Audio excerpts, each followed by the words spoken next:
Bumagsak ang bahagi ng Cabagan Santa Maria Bridge, sa Barangay Quesibarag Norte, Cabagan, Isabela ngayong gabi, ika-27 ng Pebrero taong 2025.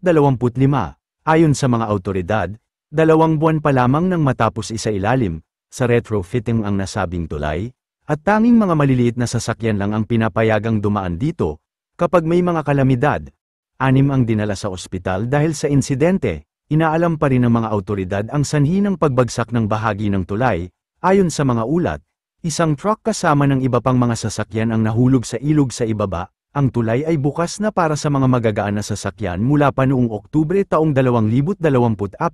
Matapos ang isang dekadang panahon ng konstruksyon, nagpahayag ng mga alalahanin ang mga lokal tungkol sa integridad ng estruktura ng tulay. Report said that the bridge is not yet open to heavy vehicles after its construction has been completed.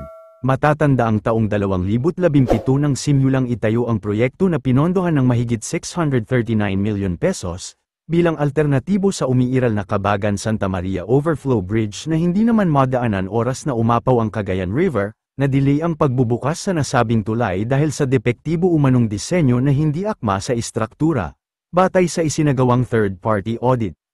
Binanggit ang mga depekto sa disenyo, at posibleng substandard na materyales na ginamit sa konstruksyon, na unang iniulat ng Department of Public Works and Highways, DPWH.